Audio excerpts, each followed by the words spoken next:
What's shaking, everybody? It's your boy King of the Golden State coming at you with I'm going to do a spotlight video. Doing a video focusing on an artist, and I'm trying to do, I'm not sure if I have enough books to count to the number 10, but it's going to be a top 10 of favorite Jim Lee books. And that's regardless of being like whether it's a cover. Now, I mean, it could be just a cover. It could be a full issue, or so forth. You know, something to do with Jim Lee. So I was thinking about it on the way home from work today. I was thinking, you know what? I hadn't really done much of a spotlight type of video of stuff like having to do with Jim Lee. So, you know, I went to my collection, pulled out some books, and some of these I look at, I haven't looked at in years, believe it or not. I mean, I'm surprised. I totally forgot that some of them I got like signed, or excuse me, or you know, stuff stuff that probably needs to be rebagged, to be honest with you. And it's kind of cool and reminiscent because some of these books actually are books I got when I first started collecting. Jim Lee was one of those guys who first, you know, was a reason why I started reading comic books. Or some of the stuff I'll show you, it'll be having to do with Jim Lee doing, he does art so well to the point where everybody started copying him, even back in high school. Like, you could be a collector. I'm gonna be honest right now. You could be a collector right now, but the reason why you were collecting is because you wanted to draw, like, say, Jim Lee or Rob Liefeld. Most people like Jim Lee, not Rob Liefeld, but, like, I'll start off with one book here to kick things off, and I'll let you know what I'm talking about. Like, this book, Punisher War Journal, number 6. This, along with the other Punisher War Journal number 7, which I have in my storage, is probably, in my opinion, one of the best two-part miniseries I've ever read. Carl Potts, Jim Lee. This is back when Jim Lee first started, but I think they got him onto X-Men for the fact that the way he drew Wolverine was insane. And I loved it. I mean, I needed more Jim Lee on Punisher War Journal. There was a handful of issues. I would say, I'd say about more than a handful of issues of Jim Lee working on Punisher War Journal. And I wanted more of Jim Lee doing Punisher. It would have been great. This is awesome. Like I said, it's probably one of the best two-parters of any kind of miniseries, because a two-part series is small as hell. This is awesome. I love this. And yeah, I would show you the other one, the part 2 cover, issue number 7 of Punisher War Journal, but that cover's good, but I love this cover. This cover has a definition to it. And plus, it's Wolverine versus the Punisher. Think about that. That's pretty damn cool. So, that was one of my early issues I picked up when I was a kid. What else I got here, guys? Oh, you know what? I got, I wanted to make this like a top 10, but I didn't really have 10 comics here. I really had somewhere around there. But let me show you another one. This is one of the earlier comic book issues I picked up when I was a kid. Uncanny X-Men 275. And, you know, if you notice all the ink on here, I got a handful of books signed by, as you can see, Jim Lee's signature right here. And then, of course, you got Scott Williams. Scott Williams has got some of the best. He's when it comes to top 10, maybe even top 5 signatures, Scott Williams, in my opinion, has probably one of the best signatures ever. Awesome work. And then Suzanne Gaffney, the assistant editor, you know, this was all signed around the time when X-Men number 1 came out. You know, the new series, or the new series, no longer new, it's like old now. But yeah, when I first started collecting comic books, I started around picking up X-Men 275 and around that whole area where Jim Lee was doing that run along Chris Claremont, and it was so badass. I mean, like, this whole thing is like a big gatefold cover, and it's just awesome. So, and this was like one of my first introductions into the X-Men. It was like, I was like, what the hell is this? You know, it was my first time seeing Wolverine, Psylocke, Forge. I didn't need no, jumping on point or issue number one. I needed a big freaking issue. And this is what got me in there as a fan. And this came out, I think, 91, like early 91. And, excuse me. Yeah, I think I was about, God, I want to say 12, 13 years old. I didn't need a number one to get me into it. Give me some really good artwork, some really good writing. I don't know why today you got, Marvel or even DC trying to lure people in with number one issues. I mean, we all know they're not going to be worth anything. I mean, I'll be honest with you, but that was pretty cool. Yeah, I got going through my Jim Lee stack of stuff. I kind of noticed I had a few things signed and not signed and so forth, but yeah, this book holds a heavy spot in my heart. Also, this is one of the other Jim Lee books I picked up was X-Men 270. This is when they had the Extinction Agenda, and this is when Havoc is listed. Well, he's constantly reminded by Wolverine that he's a traitor, and I loved it. This is the Extinction Agenda. I think this was like my first one of my first big crossovers. Of course, around the time where I have the Infinity Gauntlet going on. So, but this was one of as a kid, this was like my major crossover. My first major crossover as a child was the Extinction Agenda, and I was like, holy hell, this is awesome. So I loved it back then.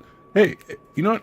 In the comment section, guys, as a collector, tell me about your first major crossover. Because since nowadays, like everything has a crossover nowadays. Like every single year, there's a crossover. It's a yearly crossover or a bi-monthly crossover. But yeah, tell me what was yours. But yeah, Uncanny X-Men 270 was really badass. I really loved it. This is back when I wasn't really aware of the markers to get signed in books would actually smear. So this is a X-Men 277, and this is a really cool cover that Jim Lee did with Scott Williams. Like I said, Scott Williams is a very underrated artist. That I'm surprised that he hasn't left Jim Lee and gone on his own. So very well done. But this one's signed by Jim Lee, Scott Williams, associate editor Suzanne Gaffney. But the thing is, this is back when I first started collecting comics. As you can see here, there's some smearing here from the Jim Lee signature, and I wasn't really aware of when comics in ink would dry up. Like when the ink on a comic book would dry up. But now I learned. So it's like a long time ago, but I love that cover. And it's funny, I look at that cover and I see this in relation, and I'm thinking it's kind of almost the same thing, almost, but it's not exactly. It's like, one-on-one fighting and crap. But Wildcats #7, part of the Killer Instinct run. You gotta love the detail on this. The detail on this is really badass. Of Cyberforce versus Wildcats, and I just love the detail on this. This is some old school Jim Lee action, and yeah, him and Scott Williams, they just kill it all the time. And I'm not done with X-Men yet, guys, but I wanted to show you a few more things from Wildcats before I move on. Another book I still love, Wildcats #5. This is the 5th issue, which is supposed to be like they're carrying on with the series, because they went 1 through 4, and they made that as a mini series for Wildcats, and then they waited a couple months and moved on to #5, and moved on with the Killer Instinct crossover between Cyberforce and Wildcats, which is really a way to kick things off. It was well done, especially this particular issue, which is all gatefold. I believe every page is like a gatefold page, if I recall. Entertain me for a second, guys. I believe this is a gatefold. Like, not just a cover, but some of the pages are gatefold pages, and I love yeah, this is it. Gatefold pages, man. I mean, I don't see this in hardly any comic book, you know. And it's not just, it wasn't just one page. It was like whenever they did something, I'm surprised they haven't brought anything like this back, guys. Some really cool stuff, really good artwork. Sorry for the glare, but they had some, yeah, they had some gatefold pages in here. It's not the greatest issue. Oh, here we go. Like, not every page was gatefold, but I love the fact that some of them were gatefold. Like, look how badass this is. I mean, you know, like, I can't open this up all the way out without ruining it, but look how badass that was. I haven't seen anything like this in over 20 years. This is well detailed, well done, and it's funny. Pogs, guys, remember Pogs? It was back when it was a big thing. But yeah, I love this gatefold action. It's really badass. So yeah, you know, if Jim Lee is ever watching this video, you know, if he's ever watching this video, I mean, hell, bring back the gatefold pages. You know, there's nothing wrong with gatefold pages. I thought that experiment worked great. So yeah, love this cover, love the inside. The colors are great, and so forth. And also, bringing it back to the X-Men, we got this Wildcats and X-Men, the crossover that I think, you know, was one of those things that we were all looking forward to back when Wildcats was being done by Jim Lee, and, you know, we all knew what he did in the past, so we all wanted him to do X-Men again, and here's your chance, doing the Wildcats and X-Men, the Silver Age. And of course, it was the Golden Age and the Bronze Age, but Jim Lee did the Silver Age, and this was really cool. I just love it. You know, like, this is a really cool cover. You know, they treated it like the X-Men and Wildcats had something going on back in the day that we didn't know about. So it's kind of like an uncut book to look at. So I like this. It was really cool. Coming back to X-Men, guys, one of my other favorite books, and this is back when I started. I think this has really got me into comics. Maybe it was a mixture of a bunch of things. You know, I think 90s was what did it. So, you know, I have like 5 or 6 copies of the same cover of X-Men #1. Because, of course, this book was $1.50. This thing was just dirt cheap back then. I mean, we all remember when, you know, comics were pretty cheap back then. I mean, of course, the economy was different.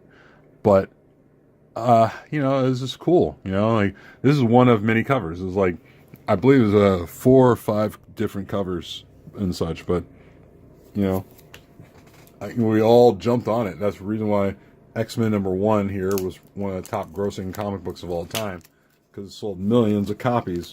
The reason why is there's so many everyone's got so many of the same copies. I'm sure anybody who's a collector has like a couple issues of X-Men. If not, maybe you just have one. But yeah, I also got that, and of course I got this, which connected all the copies into a gatefold cover. I really don't want to open this all the way up, but I just want to show you. This is pretty cool. And look at that. Even the lettering, guys, was really good. Done by Tom Markowski. And of course it has this little gatefold action going on here. You know, I don't want to open that all the way up, but it was well done, guys. I mean, I think I have all these covers signed by Jim Lee separately. I know I have a bunch of them signed by Chris Claremont, because Chris Claremont just couldn't stop signing when he was up in Northern California, because we had a X-Men signing like back in '91, and these guys, man, it was like a manufacturing line back then. They were just signing left and right, and it was crazy. So I really dug that, guys. Another book. Let me see. This one, I don't know.